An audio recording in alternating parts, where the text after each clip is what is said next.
Hi, welcome to part 1 of residential timber structures design and construction.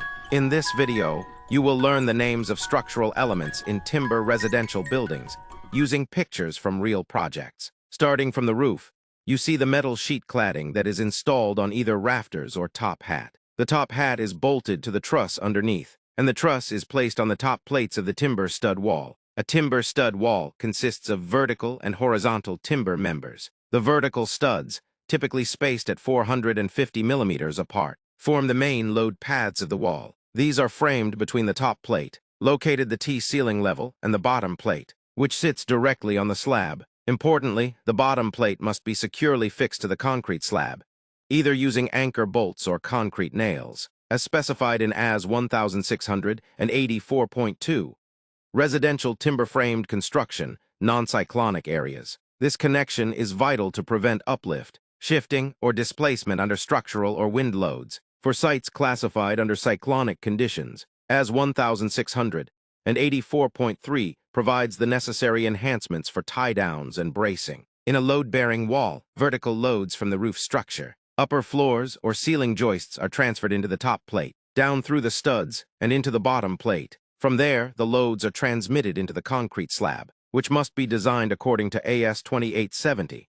Residential slabs and footings, ensuring proper load distribution into the soil. Noggins placed horizontally between studs provide additional lateral support and help prevent the studs from bowing or twisting under load. They also serve as fixing points for linings like plasterboard. Now, aside from vertical loads, walls must resist lateral forces such as wind, seismic action, or movement due to settlement. To achieve this, we install metal strap bracing in an X configuration. These straps, fixed diagonally across the frame from corner to corner, comply with the bracing requirements in AS 1684, helping to resist racking forces and maintain the wall's geometry. Proper fixing of strap bracing is critical and must meet the manufacturer's specifications and the standard's minimum nail or screw counts. Once the structure is braced, it is typically sheeted with plasterboard, which contributes additional racking resistance and provides the finished internal surface. In most modern builds, bulk insulation is also placed between the studs to comply with NCC Volume 2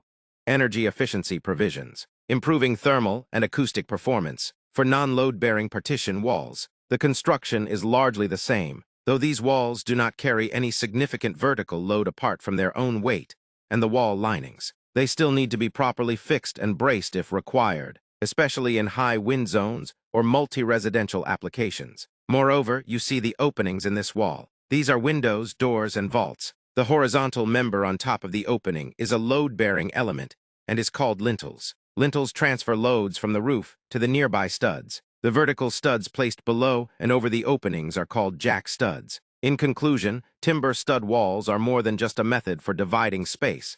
They are engineered systems. Whether load-bearing or not, each component, from the 450 stud spacing, top and bottom plates, noggins, and especially the metal X-bracing, works together to transfer forces efficiently and maintain structural integrity. When built to AS 1684 and AS 2870, and in accordance with the National Construction Code, NCC, these systems deliver safe, durable, and high-performance results in Australian homes. Thank you for watching. In the next video, I will introduce the roof systems, their elements, and how they function. Please subscribe to this channel for more videos.